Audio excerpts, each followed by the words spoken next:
Un anneau pour les gouverner tous, un anneau pour les trouver, un anneau pour les amener tous et dans les ténèbres les lier. Coucou les héros! Coucou les héros! Alors aujourd'hui on va vous parler de la première saison de la série Le Seigneur des Anneaux, les Anneaux de pouvoir. Et donc on discutera de beaucoup de choses. D'abord comment la série a été créée. Ensuite on vous parlera des différents personnages et de ce qu'on pouvait supposer, de ce qu'ils étaient, de ce qu'ils sont réellement, les bonnes choses et les mauvaises choses sur la série. Et puis qu'est-ce qu'on peut attendre pour les saisons suivantes. Voilà, c'est parti les héros! Générique!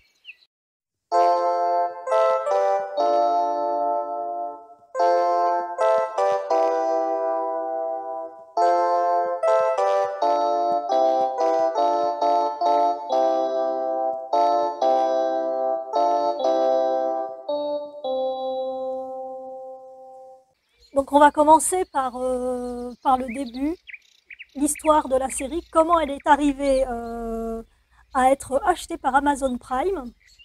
Donc je pense que tu t'y connais un peu mieux que moi sur ça. Donc vas-y, je te laisse parler Patrick. Donc tout est venu en fait de deux succès. Tout d'abord le succès de la trilogie de Peter Jackson, Le Seigneur des Anneaux, et puis également la trilogie du Hobbit a été moins appréciée mais qui a eu quand même un succès commercial important. Et puis le succès de Game of Thrones qui a montré qu'on pouvait faire une série fantasy adulte et que ce format-là correspondait très bien au format de la télévision. Et donc évidemment, après, ça a été la course à l'échalote pour essayer de trouver la meilleure série possible après Game of Thrones. Et évidemment, du coup, Le Seigneur des Anneaux, où on avait le film et aussi les Hobbits n'avaient pas exploré tout ce qui avait été écrit par Tolkien, était évidemment une bonne idée. Et donc, il y a eu une sorte d'appel d'offres pour racheter les droits du Seigneur des Anneaux avec ses annexes et les Hobbits. Et donc il y a eu plusieurs candidats, dont Amazon, mais aussi Netflix. Et c'est finalement Amazon qui a gagné cette compétition. Netflix voulait plus une série assez rapprochée finalement par rapport aux événements du Seigneur des Anneaux. C'était les aventures du jeune Aragorn ou les aventures de Gandalf avant Le Seigneur des Anneaux. Et finalement, Amazon Prime est arrivé avec une idée originale, c'est d'adapter ce qui se passe au Second Âge et comment l'ensemble des anneaux de pouvoir ont été forgés. Non pas seulement l'anneau unique, qui sera le dernier, mais aussi tous les anneaux précédents. Et c'était assez original parce que finalement, ils acquéraient les droits du Seigneur des Anneaux, des annexes et des Hobbits, mais les droits du Silmarillion n'étaient pas à vendre. Or, cette histoire-là est racontée in extenso dans le Silmarillion, ce qui a amené un certain nombre de... c'est assez complexe finalement d'adapter une histoire pour la télévision alors qu'on n'a pas les droits pour le livre qui décrit en détail ce qui se passe. Et donc ils ont dû se débrouiller avec les flashbacks assez nombreux qu'il y a dans Le Seigneur des Anneaux et dans le Hobbit, avec les annexes du Seigneur des Anneaux, où il y a quand même un certain nombre de choses qui sont expliquées. Et ils avaient aussi pour consigne de ne pas contredire ce que pouvait dire Tolkien par ailleurs.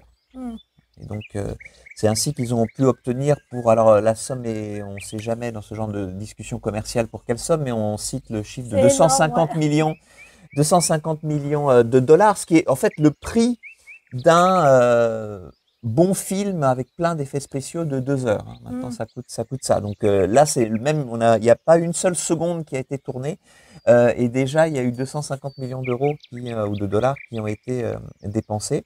Plus 200 millions pour la première saison. Voilà, c'est ça. Parce qu'effectivement, ils ont dû faire tous les costumes, les décors, tout ça. Bon, ça, c'est en place. Donc je pense pour la suite, ils n'auront pas de gros budget sur les décors, hormis s'ils nous ramènent à un nouvel univers, mais j'y crois pas trop. Donc je pense qu'ils vont rester sur l'univers qu'on connaît là, les elfes. Il y aura peut-être le pays de Rune. Ah oui, c'est vrai. Là, il y a un départ vers l'est, donc c'est une zone qui était absolument pas du tout explorée dans Le Seigneur des Anneaux et des Hobbits, qui se trouve à l'est, près d'une sorte de mer intérieure. Et on peut imaginer qu'ils vont se faire plaisir. Les creative designers vont se faire plaisir avec une architecture particulière. Alors j'imagine, à suivre, à voir, mais j'imagine qu'ils vont s'inspirer de la Chine traditionnelle, médiévale. Donc ils vont mettre peut-être des Asiatiques. Ils vont Ça mettre serait pas peut-être mal, des Asiatiques, absolument. Puis bon, c'est à l'Est aussi, c'est à l'Extrême-Orient, donc je pense que l'idée va être assez relativement simple à mettre en place. Et ça, c'est pas trop décrit dans les livres de C'est Tolkien. pas trop décrit dans les livres de Tolkien, du coup, ils ont un Bon, ils ont de degré la de marge, liberté ouais, qui est ouais. important. Ils Voilà. peuvent faire ce Et qu'ils qui veulent peuvent, sur cet univers-là, donc c'est pas mal pour la série. voilà, Ça donc amènera quelque chose ils de peuvent se nouveau. faire plaisir, absolument. Donc, on va parler des personnages déjà, parce que je trouve que sur la série en général, et surtout sur les premiers épisodes, on ne développe pas certains personnages, ce qui fait qu'on n'a pas d'attache sur eux. Par exemple, les deux elfes qui sont dans la tour des elfes avec Arrondir? Arondir, qui est un de mes elfes favoris, sont pas développés. Donc quand il meurt en épisode 3, c'est vrai que moi, je me disais, c'est qui cela? Et je pense que la série aurait gagné en crédibilité et en punch dès le départ, c'est de présenter les univers comme l'univers des elfes. Donc quand on voit Gil-galad, le haut roi, moi je me suis dit, c'est qui ce mec, quoi? Pareil, c'est les Brimbor, j'ai du mal à Ouais. dire certains noms, C'est hein. les Brimbor. C'est les Brimbor. C'est pareil, il arrive comme ça au royaume des hauts elfes pour amener Elrond Dans les mines de la Moria. pas tout de suite. Pas Ils tout de vont suite. d'abord, Ils vont d'abord en Eregion, voilà. donc qui est le pays où Celebrimbor, que Celebrimbor dirige, Mm. qui est une sorte de zone industrielle en fait, Mm. avec des forges, mais les forges qui sont présentes ne lui suffisent pas, donc il va en construire une améliorée. Hein, Mm. donc on retrouve un thème tolkienesque classique qui est une avancée technologique, mais qui va amener pas forcément que des bonnes choses. Donc les elfes sont vraiment le cœur de l'intrigue de cette première saison. Hein. Mm. Et très logiquement, à la fin, c'est les 3 anneaux des elfes qui vont être forgés. Mm. Mm. Ce qui peut nous amener à dire que... Alors oui, je vous dis tout de Ouais. suite, il n'y a que des spoilers. Si vous n'avez Ah pas oui. vu la série, c'est pas la peine, vous pouvez partir. Parce que sinon, là, c'est mort. Allez, vas-y, continue. Et donc, les elfes sont vraiment le cœur, y compris à Numénor, où finalement, on dit que c'est loin des pays des elfes, mais finalement, la grande discussion va être, est-ce qu'on accepte les elfes ou pas? Est-ce qu'on se rabiboche avec eux, ou est-ce qu'on reste indépendant d'eux, malgré un passé où il y avait des choses communes? Les relations entre les elfes et les nains sont également au cœur de l'intrigue qui se passe dans les mines de la Moria à Khazad-dûm. Donc c'est les elfes qui sont le cœur nucléaire, je dirais, de toute cette histoire. Et donc c'est eux qui sont proéminents dès les premiers épisodes et par la suite, tout au long de la suite. Et en plus, les personnages qui permettent de faire le lien entre cette série et puis l'ensemble finalement, les 2 trilogies de Peter Jackson, c'est Galadriel et Elrond, Ouais, qui sont voilà, les qui sont... personnages elfiques ou semi-elfes dans le cas d'Elrond pour être précis, qui sont présents dans les 2 trilogies Mm. de manière significative et importante et qu'on va retrouver ici. Mm. Donc c'est très logique que ce soit eux qui soient les plus proéminents. Alors, Galadriel, donc on la retrouve plus jeune, un peu moins mature, avec un petit peu moins de recul. Ouais, elle a quand même des milliers d'années d'existence. Hein. Elle a quand même quelques milliers d'années Donc d'existence. on se dit, elle fait un peu Elle ado sur les bords au départ, ado que tu peux pas gérer, quoi. Donc je trouve que ça, c'était trop. Pour moi, j'ai trouvé que ils auraient dû la faire. Bon, elle est passionnée parce qu'effectivement, c'est quand même son frère qui s'est tué par Sauron. Mm. Donc je comprends son envie de buter Sauron et c'est normal. Mm. Mais elle est trop brute de décoffrage en fait. Et elle écoute pas et elle fonce et elle écoute pas. Bon, après, elle sait qu'elle a raison, elle le sent au fond d'elle que Sauron En fait, est vivant. elle est d'autant plus virulente qu'en face, il y a une sorte d'indifférence ou Ouais. de volonté de cacher la poussière sous le tapis, en quelque sorte, du côté de Ouais, Gil-galad c'est une et personne qui d'Elrond. gêne en fait. Voilà, c'est une personne Non, Elrond, gênante. je trouve pas il essaye de De la calmer. tamiser, de la calmer, Mm. mais en même temps, il a de l'empathie pour elle, il a une Oui, c'est sincère amitié son pour ami, ce qui n'est pas elle. le cas de Gil-galad, qui est Donc, là à gérer d'ailleurs, j'ai bien froidement. aimé leur scène quand Mm. ils se retrouvent dans la première saison, là. Mm. La première saison, le premier épisode. Et j'ai beaucoup aimé comment ils ont posé leurs personnages ensemble, quoi. Oui, tout à fait. Oui, ce Donc, qu'on retrouve dans le dernier épisode. Il y et a un on cycle, comprend. il y a une sorte de cycle qui se passe entre le premier et le dernier Mm. épisode dans leur relation.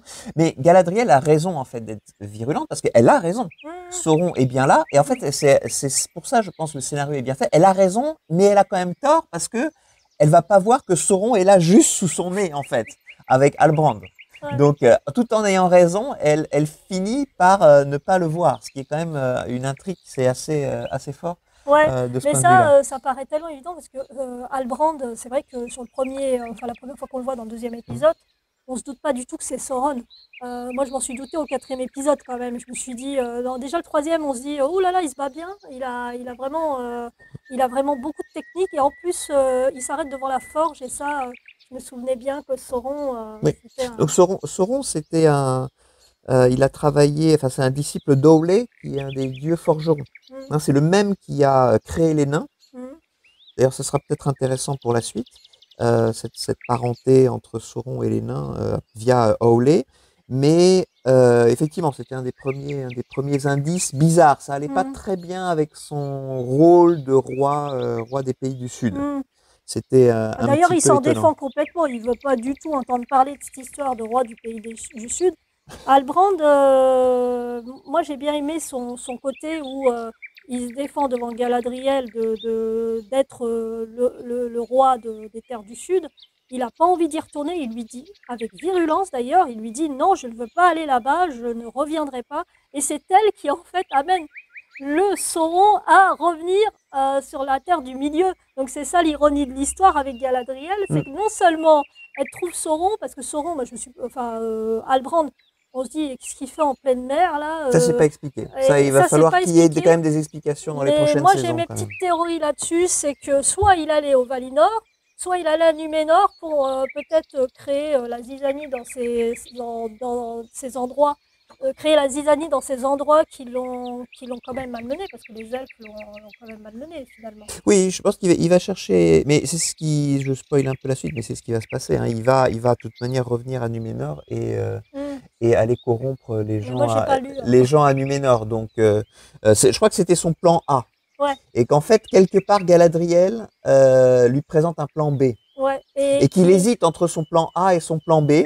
Et finalement, à la fin du cinquième épisode, lorsqu'il il reprend Mm, finalement l'espèce de petite poche dans laquelle mm, il y a le symbole, c'est qu'il il se décide, en fait, je vais mm, aller au plan B, malgré le fait qu'il y a Hadar, mm.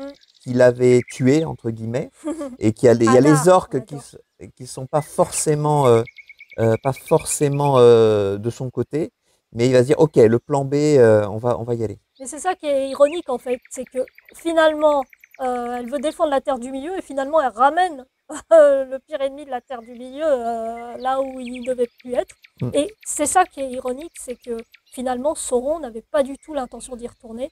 Et en plus on sent une souffrance.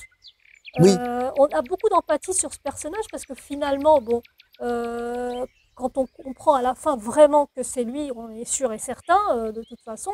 C'est vrai que tous ces passages, quand on y repense, on se dit ah ouais, oui. c'est quand même, En fait, je pense c'est tragique je même. pense qu'il a été blessé physiquement et dans son amour-propre par la trahison de Hadar, Mm. en fait. Et Alors moi, je donc, connais pas l'histoire hein, parce que j'ai pas lu le ouais. Premier Âge, je connais rien du Premier Âge. Je connais juste le Seigneur des Anneaux. Donc j'ai lu pas mal de choses sur le Deuxième Âge, puisque là on est sur le Deuxième Âge. Et voilà, mais comme il n'y a pas énormément non plus d'écrits sur le Deuxième Âge, bah, c'est vrai qu'on se demande comment ça va arriver à l'histoire qu'on connaît dans le Troisième Âge avec le Seigneur des Anneaux. Mm. Donc, je trouve que c'est vraiment très bien fait d'un point de vue des scénaristes. Donc, quelles que soient les différentes critiques qu'on peut avoir sous tel ou tel point, ils ont quand même réussi à faire quelque chose d'inattendu, de très intéressant. Mm. En fait, dans la manière dont, dans cette relation entre Galadriel et Halbrand, euh, ils se manipulent l'un Mm, l'autre, en fait, mm, tout en étant d'une certaine manière sincères. Oui, d'ailleurs, en plus, c'est ce qu'elle dit Ouais. à un moment quand Alban lui dit tu m'as manipulé. Et elle lui répond qui manipule l'autre qui manipule qui. Et je trouve que c'est vraiment bien parce que finalement, on ne sait pas qui manipule qui en fait dans Oui, l'histoire, dans finalement. cette histoire. Ouais, tout Et à je fait. pense que c'est les deux personnages, enfin les deux relations de personnages, comme aussi le nain Durin Ouais. et Elrond qui sont les mieux amenés dans la série. parce que vraiment, on va venir sur l'univers des nains. On va quand même repartir sur les personnages. Il y a Gil-galad, c'est le haut roi des elfes. Ouais. Il y a Celebrimbor, c'est le Forgeron, forgeron. maître forgeron. Donc après, il y a Et le qui comme... seigneur d'Eregion aussi, hein, il a un rôle de direction d'une région, mais aussi, évidemment, c'est un forgeron. Alors moi, le personnage que j'ai adoré, c'est aussi Arondir. Oui. Je le kiffe.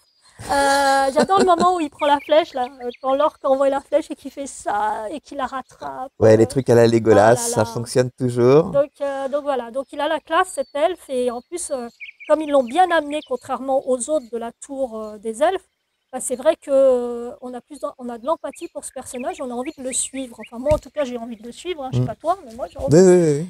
Donc, Arondir, c'est l'elfe que j'ai beaucoup aimé, parce que déjà, c'est une invention du scénario, hein, enfin des scénaristes, ce qui n'existe pas dans tous les livres de Tolkien. Donc ça, c'est une super invention. On a de l'empathie pour ce personnage parce qu'il est bien présenté. Contrairement à ses deux potes elfes dans la tour des elfes. D'ailleurs, à un moment donné, quand ils sont dans la tour en haut, tous les deux, Arondir et je ne sais plus le nom de l'autre, comme quoi il n'est pas du tout présenté. On voit, on voit la montagne du destin. Oui, au fond. C'est le moment où on la voit très bien et c'est très furtif. C'est un petit indice qui nous indique où est-ce qu'on est. Ouais, voilà. Et mais je l'ai pas remarqué tout de suite quand je l'ai vu la première fois parce que j'ai revu l'épisode et là j'ai dit ah bah ouais, c'était bon quoi. Donc ils sont sur la terre Du Mordor, futur Mordor. Donc ça c'était intéressant. Mais bon voilà, il n'y a pas trop d'empathie sur les autres elfes. Ça c'est vraiment une grosse erreur du scénario. Et puis son couple avec Bronwyn. Bronwyn. Non mais ils ont des noms franchement, il faut qu'ils arrêtent. Donc allez, appelez-la Isabelle, je sais pas, c'est plus ça. Non, je plaisante. Non, ils sont très bien les noms. Il faut juste les retenir. Donc voilà, il y a déjà ça aussi. Il y a le problème des noms des personnages.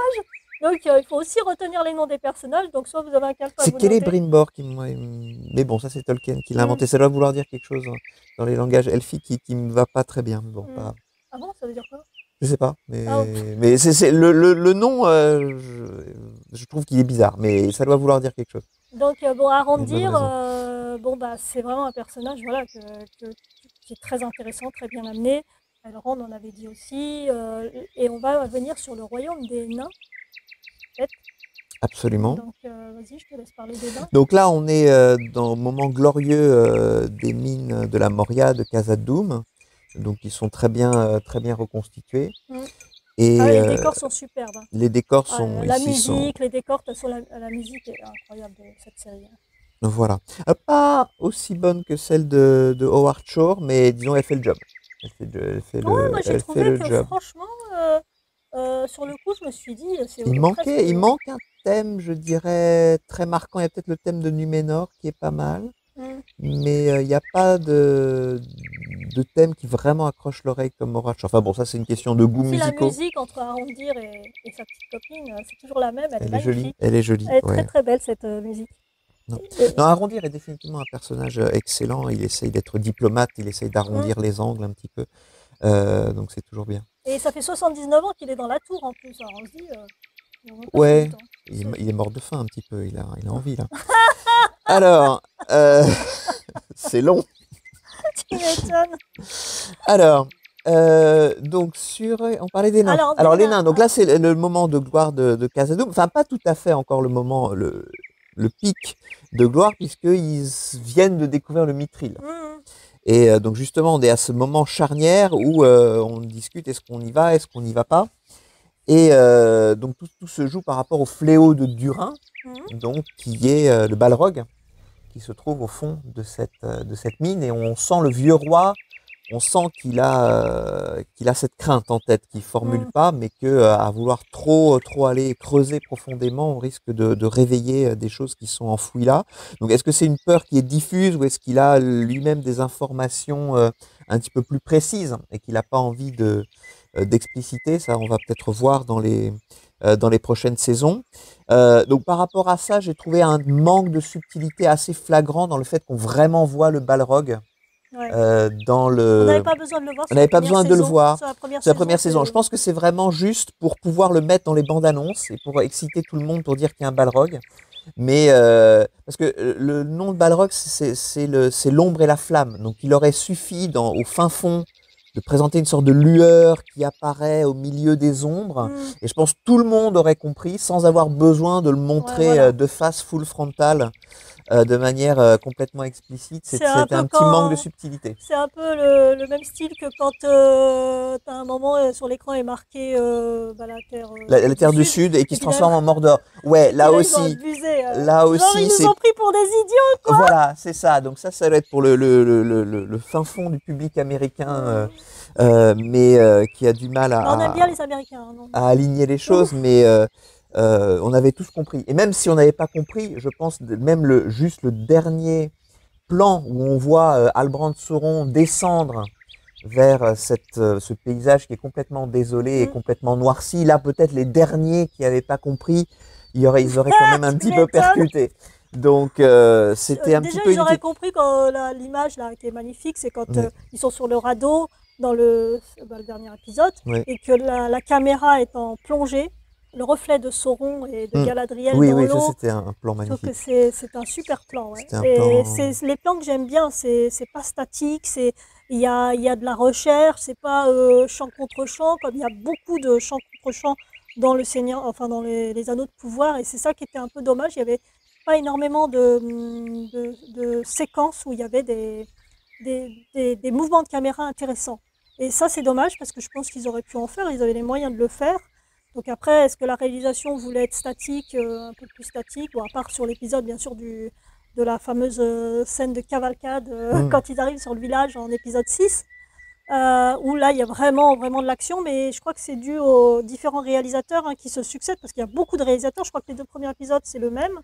Et Ouais. il y a pas mal de réalisateurs différents, donc peut-être que c'est ça qui fait que il n'y a pas une ligne directive sur tout l'ensemble, j'ai l'impression. Chaque réalisateur a fait un peu ce qu'il voulait. Mm. Donc, ce qui est bien hein, pour les réalisateurs, ils font ce qu'ils ont envie. Mais le problème, c'est que sur une série comme ça, il faut quand même une ligne directive sur la façon de filmer, en fait. Ouais. Je pense qu'il y avait aussi des problèmes de rythme quelquefois, mais ça c'est lié au scénario. Il y avait des épisodes où il manquait d'action et des épisodes où il y avait énormément d'action. Ouais, voilà. Le 6e. Et on avait malheureusement l'impression que quelquefois certaines scènes d'action rajoutées dans les épisodes un peu pauvres en action étaient rajoutées justement pour ça. Pour les scénaristes se dire oh, on n'a pas de scène d'action, bon bah on va faire une petite attaque avec des wargs, juste pour. Ou alors l'histoire de l'explosion des bateaux dans le port de Ouais, ça, j'ai pas Numénor, compris, ça. c'était Je un me petit suis dit. peu sorti de nulle Puis ça servait à part. rien, ils avaient plein de bateaux de toute façon. Voilà, c'est ça. Donc c'était un petit peu bizarre, on avait vraiment l'impression que c'était rajouté. Ah ok, il n'y a pas de scène d'action, au moins ça nous fera une jolie explosion à mettre dans la bande-annonce pour exciter les Puis on gens. s'est dit, on va donner un rôle au fils c'est quoi le gouverneur? Non, c'est pas le gouverneur. Alpharazon? Ouais. Oui, aussi. C'est quoi? C'est un intendant? Non, C'est c'est un quoi? intendant, Ouais. ouais. Donc, Mais il va pas le rester très donc c'est longtemps. vrai qu'en plus, comme on ne nous présente pas vraiment les intentions de son fils, on comprend pas trop Et de sa que. fille. Et de sa Parce fille. que- Et la fille et la fille, il y a aussi cette. c'est la fille de, comment il s'appelle? Ah oui, il y a la fille d'Elendil. D'Elendil. La fille d'Elendil aussi, ça fait partie de ces personnages un peu secondaires, mais on a l'impression il y a du potentiel, notamment à la fin, parce elle va voir ce qu'il y a dans le Palantir finalement. Hein. Et donc cela dit, c'est peut-être des personnages qui sont très secondaires, très en arrière dans la première saison, mais qui vont gagner en importance dans les saisons suivantes. Donc, Mais c'est pour ça que je trouve que c'est pas intéressant de mettre des personnages qui finalement, on les voit, mais on ne sait pas qui ils sont, on ne sait pas ce qu'ils font, on ne sait pas ouais. leurs intentions. Donc je trouve que c'est très important de bien construire des personnages pour qu'on ne soit pas un peu paumé, parce qu'il y a beaucoup de gens qui ne connaissaient même, enfin il y en a qui connaissaient le Seigneur des Anneaux, forcément une grande partie des gens attendaient, parce que c'était déjà des fans du Seigneur des Anneaux, la trilogie de Jackson. Et donc, je pense qu'ils ont perdu beaucoup de gens, non seulement dans les fans, mais aussi dans les gens lambda qui connaissaient pas forcément l'univers et qui se sont dit, tiens, Ça présuppose très clairement que les gens ont vu la trilogie du Seigneur ouais, des Anneaux, quand même, je ouais. pense très clairement, notamment par on peut y venir maintenant à la révélation potentielle de l'identité de l'homme qui tombe, enfin de l'homme, parce que c'est un homme qui tombe de sa météorite là, Mm. en tant que Gandalf. le terme de Gandalf n'est pas prononcé, mais c'est une réplique du Seigneur des Anneaux qui est utilisée pour Alors, dire pour le personnage justement de l'étranger, je sais pas comment il l'appelle en anglais d'ailleurs. The Stranger. The Stranger, d'accord. Et ce personnage, au début, bon, on se dit, c'est vrai qu'il a l'allure de Gandalf. Déjà, c'est grillé. Ou moi, je me suis dit, c'est peut-être aussi, ça peut être Christopher Lee. Saruman. Saruman. Et Gandalf est aussi lié au feu. Dans les différents, les cinq magiciens, les 5 Istari, c'est lui qui est lié au feu. Et effectivement, il se retrouve, quand il atterrit, il se trouve tout nu au milieu du feu. Ouais, d'ailleurs, qui ne brûle pas, parce que qui ne brûle pas. Hobbit, voilà. qui évolue, tombe dedans et elle s'aperçoit que ça ne la brûle pas. Heureusement, parce que là, elle était cramée, la moment. Voilà. Et puis l'histoire avec elle. Exactement. Mais pour ce personnage, moi, je suis pas certaine que ce soit Gandalf. Moi, je suis pas du tout certaine. C'est trop facile. Alors peut-être qu'ils vont faire la facilité, hein, ils vont faire Gandalf. Mais a priori, il n'est pas né au 2e âge ou... Non, dans les bouquins, il arrive très clairement au 3e âge. D'accord. Donc, les années 1800 du 3e âge. Moi, Saruman, ça me plairait bien, mais en même temps, il n'était pas attaché au Hobbit. Non. Parce que Gandalf, lui, était attaché au Hobbit. Et on comprend, après, en voyant ça, si c'est Gandalf, on comprend que qu'il est attaché au Hobbit parce que il a été découvert par cette qui évolue. Voilà. Mais ça peut être un autre qui n'a pas été encore exploité dans Le Seigneur des Anneaux. Voilà, donc il y a 5 Istari d'après Tolkien, donc 5 magiciens. Donc il y a Gandalf, Saruman, Radagast et les 2 mages bleus, Palando et Alatar. Ils sont gentils. Donc ils sont nommés et qui justement dans le monde de Tolkien sont dans le pays de Rune. Justement. Donc, et ont agi là-bas. Donc est-ce que c'est Gandalf et va les rejoindre? Ou alors, est-ce que c'est l'un des mages bleus, hein, soit Palando, soit Alatar, et qui va peut-être trouver son copain, un autre Istari là-bas, et que l'idée, si en cas de doute, suivez votre flair, hein, comme il dit, c'est peut-être une phrase générique que les Istari ont et que c'est pas Gandalf, mais que les 5 autres, les 4 autres pourraient dire aussi. Sachant qu'ils aiment bien, les scénaristes aiment bien nous mener vers des fausses pistes. Hein, parce qu'ils l'ont fait avec Halbrand. Hein, voilà, donc on peut imaginer qu'ils nous essayent de nous faire croire que c'est Gandalf alors que c'est pas Gandalf. Donc à suivre, c'est pas tranché. De toute façon, depuis le début, on se posait la question si c'était Gandalf, si c'était Saruman, si c'était Sauron. Parce que lorsqu'il atterrit, on voit quand même une forme d'œil, de feu dans lequel il est dans le centre. Et puis surtout quand les 3 nanas, là, comment ils s'appellent? On ne sait pas comment ils s'appellent. Les disciples. Les disciples, ouais. C'est vrai que pourquoi elles le recherchent lui, on sent qu'elles sont pas très sympathiques, hein, de toute façon. Donc on se dit pas c'est des gentils qui recherchent un gentil. Donc, alors l'identité de ces trois disciples est entièrement ouverte. Hein. On ne sait pas du tout d'où est-ce qu'elles sortent. Donc pourquoi elles recherchent Sauron, quelle finalement race entre guillemets elles appartiennent, c'est pas des elfes, ils ont des pouvoirs magiques, donc ça fait partie des magiciens, mais donc ça c'est assez nouveau. Je pense que c'est quelque chose qu'ils ont rajouté par rapport à l'univers de Tolkien et il va falloir creuser ça. J'espère qu'ils vont creuser ça, qu'elles sont juste là non plus juste pas là pour faire des jolies images et exciter les gens. On aura des explications dans les saisons suivantes. De toute façon, je pense qu'il y a de la marge pour expliquer tout ça. Donc, oui, de toute façon, dans les saisons qui suivent, ils ont de quoi travailler parce qu'il y a 5 saisons qui sont prévues normalement, donc il en reste 4. Donc, toi, tu avais dit que chaque saison, ce serait consacré à la création des anneaux. Par exemple, les anneaux des hommes, c'est 9, c'est ça? Les anneaux des nains, c'est 7. Oui, donc je pense le prochain, ça devrait être la création des anneaux des nains. Des nains, d'accord. Donc 7. Est-ce qu'ils ont été faits avant les hommes? Non, mais ça serait un ordre logique, j'imagine. Ensuite, parce qu'on a beaucoup développé les nains quand même sur la première saison. Voilà. Donc, et qu'il y a ce lien entre Sauron, Howley et les nains. Donc je vois que ça peut se faire assez facilement. Ensuite, les 9 anneaux des hommes. Donc il va falloir trouver les 9 rois qui vont devenir les Nazgûl. En fait. Les méchants Nazgûl. Voilà. Alors moi, je croyais initialement que Halbrand allait devenir un des Nazgûl. Ouais.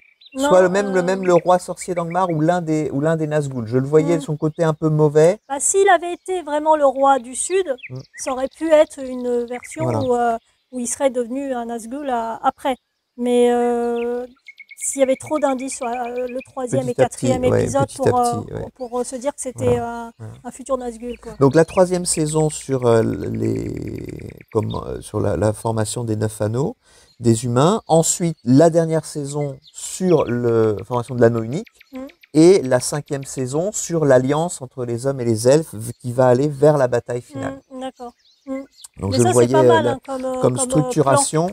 Les anneaux de pouvoir, les 4 saisons, comment ils sont forgés, et ensuite la 5e saison pour essayer de récupérer l'anneau unique qui est finalement le plus important de tous. Et alors, je pense, on va voir si ça va se passer comme ça. Et moi, mon souhait, ça serait que le dernier épisode de la dernière saison, là où il y aura la grande bataille, qui est finalement le prologue du Seigneur des Anneaux, je souhaiterais que ce soit Peter Jackson qui le réalise, qu'il l'invite et qui réalise ce dernier épisode, parce que ça ferait le lien, lien parfait. Il va peut-être pas faire toute la saison, mais qu'il le remette en jeu pour cette dernière saison et qu'il réalise. Mais il avait failli rentrer dans le projet parce qu'au départ. Oui. Alors ils ont commencé, ils ont commencé à le consulter et puis après il a dit qu'il s'est fait ghoster en fait, qu'il essayait de reprendre contact avec eux, mais qu'il répondait plus à un moment donné. Donc peut-être qu'ils ont eu des instructions, je sais pas, d'essayer de pas être trop proche de ce qu'il a fait. Ouais, mais ça aurait été une bonne idée. Après, c'est vrai que s'ils n'étaient pas d'accord sur le scénario, mais remarque, ils ont vendu les droits à Amazon parce que justement, c'était cette histoire-là qu'ils voulaient développer. Voilà. Donc, de ce qui se passe au second. Donc ça peut pas être ça qui est fait qu'ils aient. Ça serait bien de le remettre dans le jeu en tout cas, et ça serait symboliquement très très très fort. Alors, maintenant, on va passer aux pieds velus. Alors, c'est vraiment des personnages que j'ai vraiment adorés. Faut pas dire hobbits. Ils n'existent pas encore. Les hobbits, ouais. Ben, c'est les ancêtres. Ouais.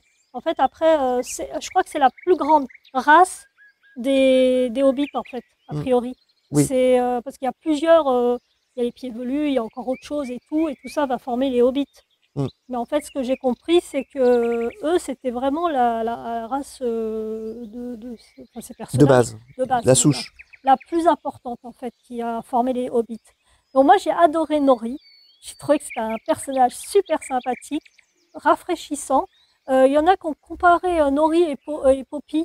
Poppy, oui, Poppy, aux deux personnages qui suivent Frodon, comment ils s'appellent Merry et Pippin. Voilà, mais moi j'ai pas du tout trouvé qu'ils se ressemblaient parce que je trouve qu'elles sont moins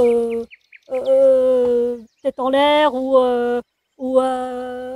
comment on peut dire espiègle, voilà. Elles sont vraiment justes dans leur jeu en plus, et il y a toujours la personne qui est un peu plus adulte que l'autre. Effectivement, il y en a une qui est beaucoup plus téméraire, c'est Nori, et puis l'autre est un peu plus elle est un peu plus peureuse, hein. Elle aime pas trop sortir des clous. Donc c'est deux personnages que j'ai beaucoup aimés. Le papa, il est très attendrissant.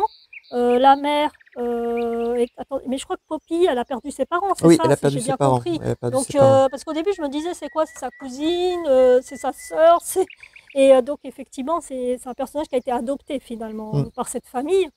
Alors chez les hobbits, chez les pieds velus, ce qui m'a dérangé, c'est le fait qu'ils abandonnent leurs proches s'ils sont blessés. Et je trouve que ça n'a pas du tout sur le fait que c'est une communauté qui avance ensemble et qui serait plutôt gagnant en protégeant tout le monde pour pouvoir survivre, parce que c'est souvent ça qui se passe dans les sociétés là, c'est des nomades en fait, hein. Ils vont d'un endroit à l'autre, ils vont à Grand Verger, là, ils partent sur Grand Verger, je crois, un truc comme ça.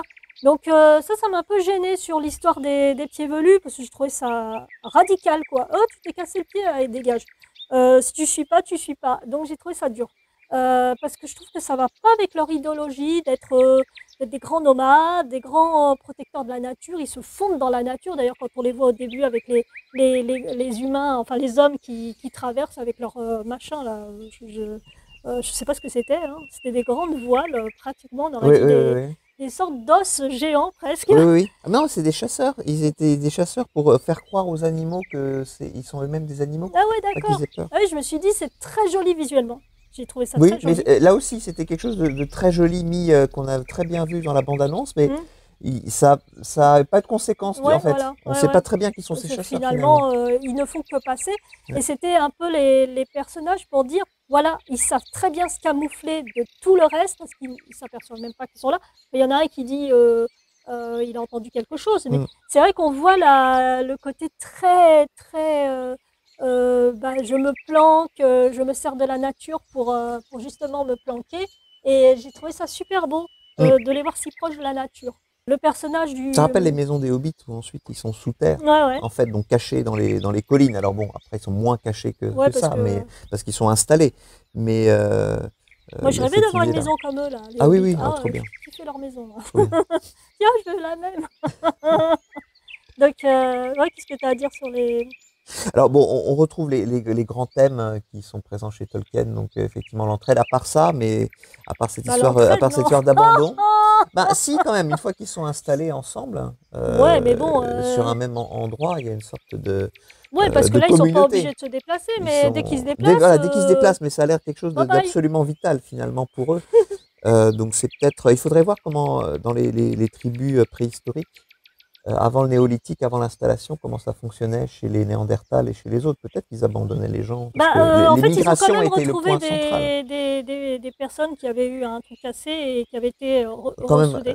Et ça, c'était les premières prémices de l'humanité, en fait. En fait, on va dire, d'une à partir du certaine moment où on manière. soignait les gens, ça veut dire qu'on avait de l'empathie pour ces personnes-là. Et donc, et je trouve que au niveau de leur vie, là, Mm. qui évolue, je trouve que c'est dommage qu'ils aient accentué ça alors que ça va pas du tout avec les Tolkien. C'est peut-être pour dramatiser un petit peu à ce moment-là, Bon, dans le je crois qu'ils n'avaient scénario. pas besoin de ça avec les bébêtes qui les attaquent. Tac, ouais. Je crois qu'ils n'avaient pas besoin de ça. Non, je trouvais ça un peu triste. Mm. Alors, Alors le thème qu'on retrouve aussi, c'est vraiment le côté, bon, on s'occupe de nos petites affaires, mais surtout, faut pas aller s'occuper de ce qu'il y a à l'extérieur, ouais, c'est ça, de c'est dans s'occuper les des affaires des sociétés grands. Des affaires des primitives. grands. Voilà, une société qui est très, très refermée sur elle-même et qu'il faut pas partir trop loin à l'aventure, mais rester ensemble et groupés. Et donc Nori, c'est clairement le Bilbo, quoi. Mmh, Bilbo du groupe mmh. qui veut aller voir au-delà et qui est fasciné par les voyages et de voir ce qu'il y a derrière les horizons. Et D'ailleurs, à la fin, je trouve que les parents, vas-y, tu peux y aller. Je trouvais ça bizarre, quoi. J'ai dit, c'est une oui, gamine. voilà, ils ont Donc, fini par elle suit l'étranger l'étranger. avec l'aval de ses parents, quand même. Et là, je me dis, quand même, les parents, ils n'ont pas peur, hein. Mm, mm, mm. J'aurais pas laissé Alors partir, moi, hein. je m'attends à ce que Poppy va finir par la suivre, Ouais. comme Sam a suivi Frodo pendant un Ouais, mais tu moment. vois, c'est Elle va débouler. répétitif. Oui, mais bon, après, ils font beaucoup de choses répétitives qui viennent du Seigneur des Anneaux. Donc je Mmh. m'attends à ce que Poppy, on va la retrouver, Mmh. je pense. Alors après, aussi dans la grande tradition des Hobbits, les adieux interminables des Hobbits lorsqu'ils se disent au revoir, comme à la fin du Seigneur des Anneaux. La scène était très longue, alors évidemment, c'était émotif, on avait les Mmh. larmes aux yeux, mais c'était long. Mais ça, c'est aussi comme la fin du film de Peter Jackson. Ouais, encore C'était ça long. va. Moi, franchement, le Hobbit, j'ai moins accroché Mm. que Le Seigneur des Anneaux. Et c'est vrai que moi, j'ai une grande affection pour les trois films en version longue, hein, parce qu'il y a quand même Dans surtout les dans seules les vraies deux versions, tours. les versions courtes, c'est... Bah, le premier, La Communauté de l'Anneau, ça va, Ouais. ça passe. Bon, on voit pas quand elle donne la corde, Galadriel, enfin tous les accessoires. Donc maintenant, on va venir sur le personnage d'Adar. Alors Adar, c'est un Ton chouchou? personnage. Ah ouais, j'adore Adar. Ah, moi, Et j'avais j'adore absolument pas. l'acteur en plus. Oui, alors j'ai absolument pas compris que c'était Oncle Benjen de Game of Thrones. Heureusement que tu me l'as dit, je l'avais pas reconnu. Mais moi, j'ai mis du temps, hein. Je me suis. Il ressemble à quelqu'un, lui. Enfin, son regard est quand même perçant. Enfin, j'aime Hmm. cet acteur. Je trouve il a vraiment. Il dégage de l'empathie. En tant qu'Adar, qui est quand même un méchant, ben, moi, je kiffe ce personnage parce que je trouve qu'il joue super bien. Et on a de l'empathie pour lui quand il prend le bras de l'orque, là, pour le sortir sur la lumière et que ça brûle. Il est là, après, il lui caresse le bras. Il lui fait un truc pas sympa, hein. Mais on a toujours Hmm. ce côté empathique sur ce personnage parce qu'il est Réhabilitons les orques. ouais. Et puis en plus Ils ont aussi un cœur, c'est bah des ouais, êtres sensibles. il a une raison valable quoi parce que finalement les orques bon bah oui, c'est les méchants de l'histoire mais finalement ils ont leur propre raison d'être, ils ont leur propre façon de vivre et bah ils comprennent pas la façon de vivre des hommes voilà, c'est une autre vision de la vie, en fait. Alors, on sait toujours pas comment est-ce qu'ils se reproduisent. Est-ce qu'ils sont... donc, c'est Mais des c'est pas elfes inventé dans la dégénérés. Terre? Non, ça, c'est les Urukai, Ah oui, c'est les orques spéciaux. Saruman, là, Donc, avec... est-ce qu'il y a les orques femmes aussi? Ça, on n'a toujours pas la réponse. Ouais, Par contre, en tout cas, ils sont extrêmement réussis. ouais. C'est-à-dire que le visage, le maquillage est extraordinaire, mieux que dans la première trilogie, et sûrement mieux que dans le Hobbit, où là, c'était les images de synthèse. Et donc Ouais. là, ils ont vu, ça va pas en images de synthèse. On revient au maquillage et au masque, et ils sont vraiment, vraiment très, très, très Ah ouais, réussis. moi j'ai trouvé que tous ces personnages-là sont affreusement beaux, quoi. En fait, Voilà, c'est ça. exactement. Même les yeux, ils font flipper. T'as vu les yeux quand le gamin, là, Théo, alors lui, Théo, bon, c'est un gamin, hein, quand il entend ses souris, parce que dès le départ, il dit qu'il entend des souris sous le plancher. Et là, il s'énerve, je crois que c'est dans l'épisode 2 ou 3, je sais plus, il s'énerve, il casse tout. Et là, il y a un œil qui apparaît. Et là, il y a un petit bond du fauteuil. T'es là, ah mon Dieu. J'ai dit, t'aurais mieux fait de pas casser le truc. Et c'est là où on comprend qu'ils sont en train de creuser des tunnels sur tous les villages jusqu'à la tour des elfes, en fait. Oui, alors l'idée des tunnels, c'est pour qu'ils puissent ce qui nous est vendu, Ouais. c'est qu'ils puissent se déplacer Ouais, alors qu'il y a, parce que ça, il y a la on n'a lumière, pas capté. hors de la lumière. Donc ça, c'est bien, mais ce qui est vrai, c'est que c'est pour amener l'eau finalement jusqu'au volcan. Donc Et là c'est aussi, les ça. scénaristes, Ça, c'est toujours c'était bon. des excellentes idées où ils te font complètement marcher dans leur histoire, et c'est tout à fait vraisemblable, mais en fait, c'est complètement pour autre chose. Voilà. Donc les scénaristes ont vraiment fait de la belle ouvrage. Ouais, moi je trouve que le travail scénaristique sur pas mal de choses, sur le Seigneur les Anneaux de Pouvoir, sont excellents, et c'est vrai que moi j'y ai vu que du feu. Quand l'autre il arrive avec son épée là, Will Gred, le villageois là, Valdreg. Valgred, qui plante la sorte de dague, cette clé, je me suis dit, ah bah d'accord. Puis cette clé, cette épée qui finalement grandit quand on met du sang dessus, espèce sacrificielle, là aussi, c'est complètement génial. Et effectivement, on nous fait tous penser que c'est une épée. Moi, à un moment, je pensais que ça allait être une épée du roi sorcier d'Angmar ou d'un des Nazgûl ou quelque chose dans ce style-là. Et puis finalement, tu te rends compte que c'est pas une épée, que c'est finalement c'est une clé. C'est une clé finalement pour ouvrir, mais qui est c'est parfait, quoi. Et ça, ils vont C'est devoir très, très bien expliquer trouvé. d'où ça vient aussi dans la saison 2. Je pense qu'à mon avis, faut qu'ils donnent des explications là-dessus. Mais Hadar, c'est vrai qu'à aucun moment on comprend ça, qu'en fait, il la cherche parce que c'est une clé et que c'est pour ouvrir le barrage, où l'eau va se déverser pour venir fusionner avec la lave en fusion et créer ce cataclysme qui va créer la montagne du destin. Donc ça, franchement, ils ont fait fort. Là, c'est pour ça quand il y a autant de critiques sur la série, je comprends pas, parce qu'il y a quand même de bons moments. Après, effectivement, leur erreur principale de cette série, c'est de ne pas avoir bien présenté les personnages. Il aurait fallu rajouter 2 épisodes de plus pour bien nous faire rentrer dans l'univers. Et même si on dit, oui, Peter Jackson, en un film de 3 heures, il arrive à nous faire rentrer dans l'univers. Je suis d'accord, c'est vrai. Mais là, c'est pas pareil. Il y a encore plus de personnages. Il y a plus d'enjeux que dans la trilogie de Peter Jackson, je trouve. Pour la présentation des personnages. Pour la présentation des personnages, oui. Et puis, mine de rien, Peter Jackson passe beaucoup de temps au départ, finalement. Sur la communauté de l'anneau. Sur la communauté de l'anneau, en fait. voilà, pendant la première heure, c'est vraiment... Et pourtant, il a coupé des choses par rapport à ce qui est écrit dans Tolkien. Le démarrage est très, très, très, très, très lent du Seigneur des Anneaux.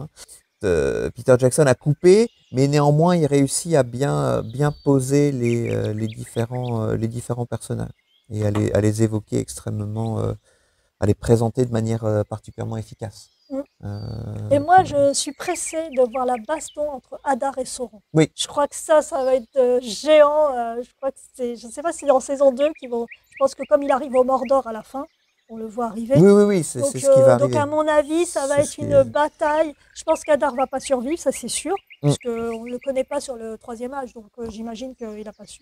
Et je crois qu'Hadar, ça veut dire quelque chose parce que c'est un mot elfique. Ouais, voilà. Papa. Donc j'ai bien aimé aussi les prononciations parce qu'il y a certaines phrases en elfique, et j'ai bien aimé quand Arondir doit couper cet arbre. On sent la désolation qu'ils peuvent ressentir, même les autres elfes, parce que eux, ils sont proches de la nature, et un arbre, on le coupe pas. Et donc j'ai bien aimé, parce que c'est vraiment l'esprit de Tolkien là, et il dit pardon en elfique l'arbre Voilà, avant ouais, ouais, tout à fait. Alors, on va parler des critiques qui ont été quand même atroces sur les anneaux de pouvoir. Je crois qu'on lui a pas laissé sa chance. Moi, au début, j'étais mitigée, c'est vrai, mais je me suis jamais dit que c'était nul. Et c'est vrai qu'il y a des critiques tellement acerbes. C'est une première saison, c'est l'introduction. En plus, on la compare à chaque fois à House of Dragon, que j'adore. Et d'ailleurs, on fera une critique sur House of the Dragon. Mais on peut pas comparer. C'est pas parce que c'est de la fantasy que c'est comparable. L'atmosphère est complètement C'est, différente, c'est... l'intention est complètement différente Hmm. entre les deux.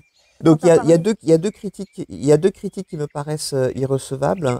Donc tout d'abord sur l'utilisation d'acteurs qui ont une certaine pigmentation. Donc on ne va pas juger les gens sur la quantité de mélanosome que leur peau produit.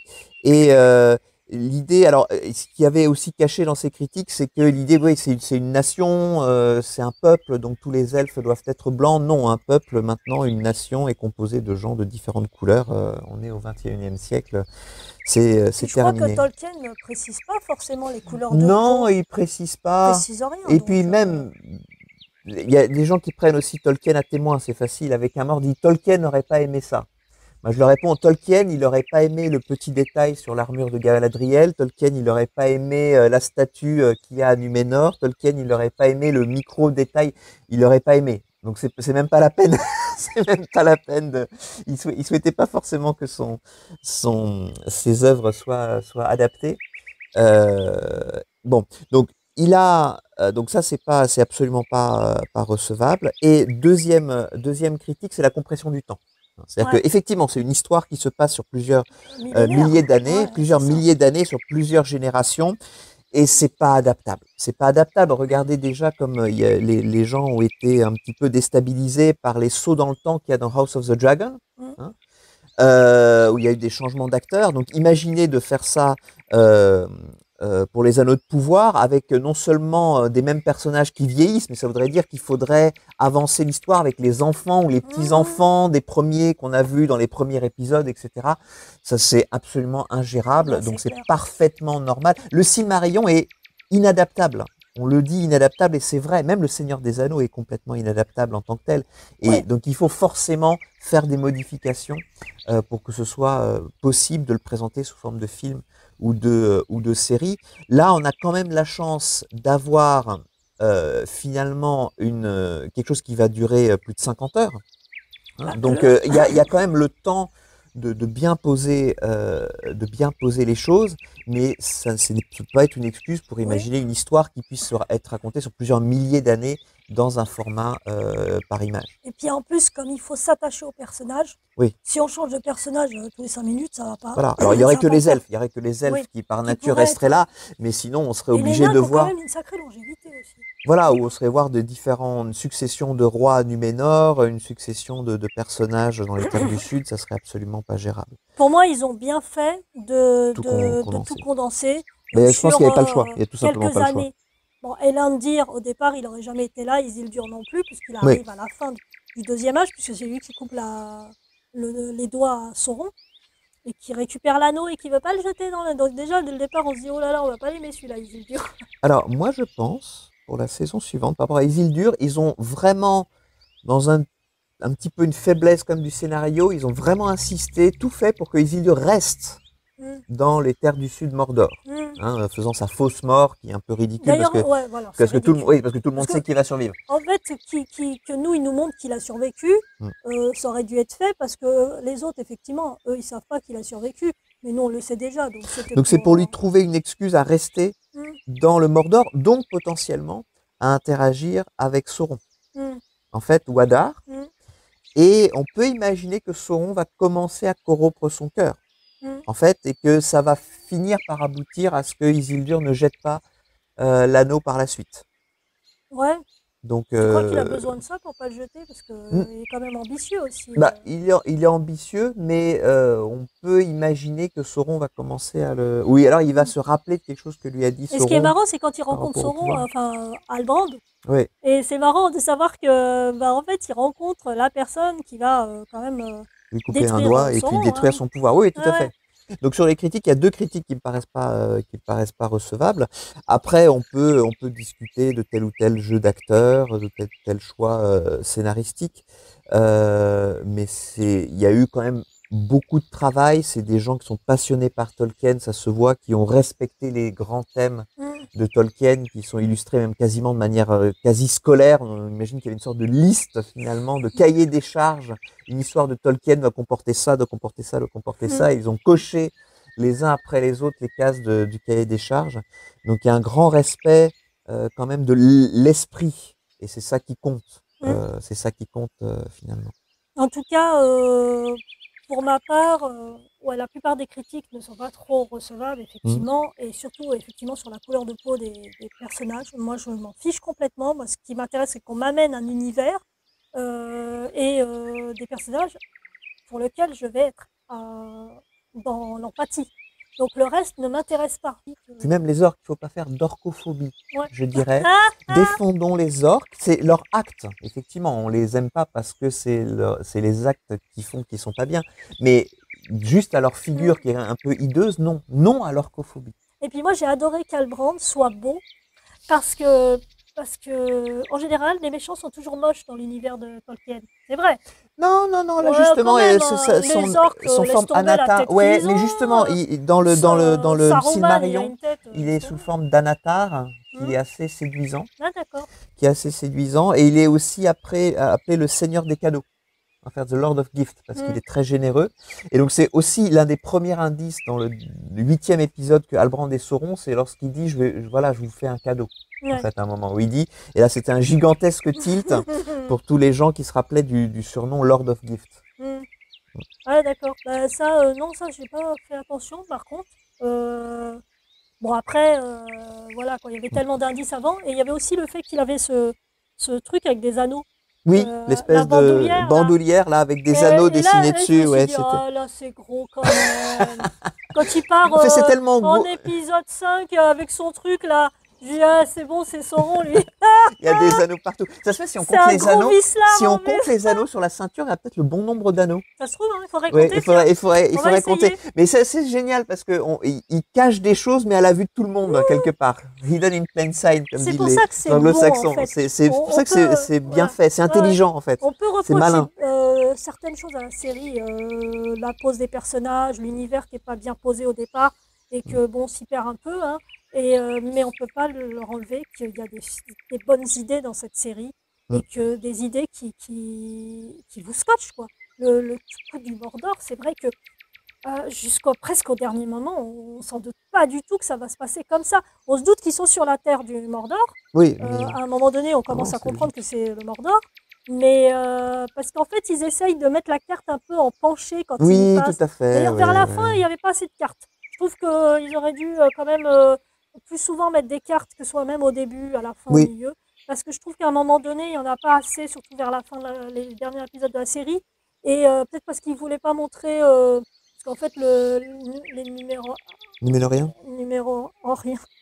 Numénorien. Oui, il Bon, débarque un il débarque peu très très vite parce vite. qu'en fait, Ouais. ça se Alors qu'il y a passe. beaucoup de distance à parcourir. Ouais. Je te disais, Patrick, par rapport au fait que je trouvais que c'était trop long à Numénor, et puis après, ils arrivent trop Ils arrivent trop rapidement. rapidement. Ouais. Et Alors qu'il y a une grosse c'est pour ça distance à que je trouve parcourir. dans la composition des épisodes, c'est pas terrible.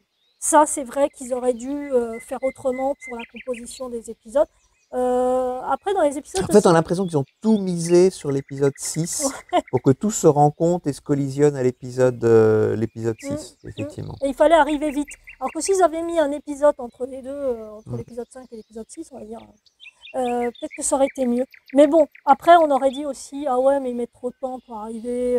Bon. Mais c'est vrai qu'on. Bon, on est des râleurs, hein. Ouais, ouais, on est. On aurait toujours une Mais bonne c'est raison vrai de râler. que ça aurait pu être sympa de voir aussi cette porte de Montagne où ils vont passer là, parce qu'a priori, c'est la porte. Tu sais, quand Frodon arrive au Mordor, il passe par une porte là. Ah oui, mais ça va venir Mais peut-être. je pense que c'est le passage où ils sont passés, justement. Ben, faut voir parce que pour l'instant, où est Shelob? Où est l'araignée? Ah bon. L'araignée géante. Ça aussi, ça peut être une histoire qui peut être sympa dans les saisons suivantes où Sauron va aller apprivoiser cette grosse araignée, donc qui est l'une des descendantes d'Ungoliant, qui est l'araignée qui a éteint les deux arbres du Valinor. Mhm. Hein. Et donc contrôlé par Morgoth. Et donc là, je pense qu'il y a une jolie histoire aussi avec Shelob, Mm. avec l'araignée. Et par contre, en parlant d'arbre, je trouve que c'est pas très bien expliqué l'histoire de l'arbre. Bon, Bah, ça, alors je pense que ça justement, c'est très bien décrit dans le Silmarillion et que c'est pas tellement bien décrit bah, parce que c'est vrai mais dans le que Seigneur quand on des Anneaux, voit ils ont pas le le... droit, ils ont pas le droit d'utiliser le Silmarillion. Ouais, Je crois que c'est pour ça, en fait, ouais, d'accord. ils Mais insistent je pas comprends trop. pas pourquoi la famille Tolkien vend une partie, pas une autre. Ça fait qu'après, il y a des trucs qui vont pas, quoi. Ouais, non, bon, et apparemment, ils ont détesté les adaptations de Peter Jackson. Alors Non, que, non, oui, bah oui, alors que ça leur a je rapporté comprends des pas. sous, parce que je veux dire, s'il n'y avait pas eu des adaptations de Peter Jackson, les gens continueraient à lire Le Seigneur des Anneaux, mais pas autant. Ouais, parce que Donc ça a fait leur fortune. Ils devraient être un petit peu, parce que Seigneur des Anneaux a été relu, réacheté énormément après après, 2001, après voilà, la c'est première ça. sortie en décembre Ça 2001, aurait, le 19 décembre. ça serait resté un classique, hein, on est bien Oui, d'accord, indépendamment des films, mais c'est clair que ça a dû mais leur parce apporter que ça a son énormément. mérite en soi, mais néanmoins, c'est ce qui l'a présenté à une nouvelle génération qui l'a adopté de manière massive. Mmh. Donc, il devrait être un petit peu plus cool et un petit peu moins snobidard, gardien d'un temple. Surtout que 75 ans après la mort de Tolkien, de toute façon, c'est fini. Ça va retomber Ce dans sera les. dans le domaine public et là, ils pourront rien faire. Alors, pour la deuxième saison, qu'on attend avec impatience, mais là, on va falloir attendre presque 2 ans, ils ont démarré le tournage en octobre, mais ça a été dit sur les réseaux sociaux, hein. Donc ils n'ont pas fignolé encore les derniers scénarios des derniers épisodes. Donc j'espère que ils Il vont, doit avoir le grand arc narratif, voilà, ils ont hein, l'arc parce que narratif, ça c'est on va sûr. pas essayer d'improviser, on va pas faire Mais comme pour la dernière trilogie Star Wars, faire un petit peu des choses n'importe quoi, mais ouais, chaque réalisateur, un épisode, c'était pas voilà. bon ça. Donc je pense qu'à mon avis, bon, ils ont les grandes lignes, ça c'est sûr, hein, le canevas il est là, hein. Oui, voilà, les grandes lignes. Maintenant, ils peuvent Mais je pense qu'ils fignoler. peuvent encore fignoler certaines choses, je pense par rapport à ce qui a été dit peut-être, mais en même temps, il faut pas trop qu'ils se fient à ce qui a été dit, parce que de toute façon, ils vont être paumés au bout d'un moment, parce qu'il y a tellement de trucs contraires que ça sert à rien. Donc je pense qu'au printemps, fin printemps 2024, ou début d'été 2024, je pense qu'on verra la deuxième saison sur les écrans. Et puis de toute façon, ça sera pareil pour House of the D'accord. Dragon, Je hein, sais pas, ça va être ils ont pareil. commencé à tourner, non? Même pas, eux. Non, eux, ils ont pas commencé, je crois qu'ils commencent au mois de mars. Donc, Waouh. c'est pas tout de suite. Donc, Pas je tout. pense qu'ils Parce qu'en arriveront plus, après, ce pour qui ce sera genre de. très bien, parce que là, le fait qu'ils sont sortis en même temps, je pense qu'ils se sont un peu. Ça a fait comparaison, et je pense que ça, c'était pas bon non plus. Oui, alors que Qu'ils c'est soient sortis au deux même univers moment. complètement différents, deux Donc, intentions très très différentes. Alors pourquoi ça dure aussi longtemps? C'est parce qu'il y a le tournage en lui-même et ensuite il y a ce qu'on appelle la post-production, c'est-à-dire la quantité ouais, ouais. gigantesque Bah, d'effets c'est un spéciaux an de à plus rajouter, pour hein. la post-production. En général, c'est un an. Dès qu'il Voilà. finit une série de ce type-là, hein, parce que là, c'est quand même avec des effets spéciaux, des Mm. effets numériques, tout ça. Après, ils vont tourner surtout en Angleterre parce que ça coûtera moins cher. Ils iront pas en Nouvelle-Zélande. Il faut savoir qu'en plus, ils ont tourné au moment où il y avait le Covid, donc ils ont été arrêtés à un moment donné à cause du Covid. Donc ça a été vraiment, je crois qu'ils ont commencé en février 2020. 20. Lol. Et tout de suite après, il y a eu les confinements, ils ont dû arrêter. En plus, il y a eu Bon choix. je sais pas combien de confinements. Donc forcément, ça a Et en été... Nouvelle-Zélande, les confinements, ça rigolait pas, hein. ouais, ouais, ouais, Ils étaient ouais. très Ah, très très mais très très tu pouvais sévères, hein. pas passer, hein, ça c'est clair. Et donc là, c'est peut-être pour ça qu'ils se sont dit, on va tourner en Angleterre. En plus, je trouve qu'ils ont tourné beaucoup en studio. Donc c'est vrai qu'on voit bien que c'est du studio pour la plupart du temps, sauf sur les Terres des Hommes, la Terre du Mm. Sud. Les Hobbits, pareil, c'est tourné en extérieur, mais ça peut être tourné en Angleterre. Oui. Donc une grosse partie va être tournée en Angleterre et au studio de Bray Studio, qui sont pas loin de Londres, hein, je crois, hein, je Oui. sais plus. Et donc voilà, donc j'espère que ça va être mieux au niveau financier, qu'ils vont mettre plus d'argent sur les effets numériques, sur les décors en arrière-plan, parce que des fois ça faisait un peu figé. Donc j'espère qu'ils mettront l'argent là-dedans. Mm. Parce que les costumes, ils les ont en fait. Bon, après, tu as dit Le le pays de run, Rune, qui n'est sera pas à nouveau, développé. Mais c'est vrai que là, je pense qu'ils vont mettre beaucoup plus d'argent sur les fonds, les décors de fond en fait, hein, donc les incrustations d'images, tout ça. Et la musique de Bear McCreary, franchement, c'est lui qui a fait la musique d'Outlander aussi, c'est sa femme qui chante le générique d'ailleurs, et qui a fait aussi Walking Dead. Donc il a un palmarès incroyable, ce musicien, ce compositeur. Donc voilà, j'espère qu'il continuera sur toutes les saisons. Sans doute, J'espère. sans doute. Donc, ben voilà, en tout cas, j'espère que cette petite introduction dans la Terre du Milieu, hein, et Nouménor, parce que c'est pas la Terre du Milieu, Nouménor. Nouménor, c'est pas la Terre du Milieu. Donc, vous a plu. En tout cas, moi, en tant que personne qui a un handicap, souvent l'hiver, je me retape toute la communauté de l'anneau, les deux tours. Enfin voilà, j'aime me plonger dans ces univers, ça m'évade totalement. Et je conseille à tout le monde parce qu'il y a des gens qui sont un peu réfractaires à tout ce qui est fantasy en pensant que c'est un peu irréel.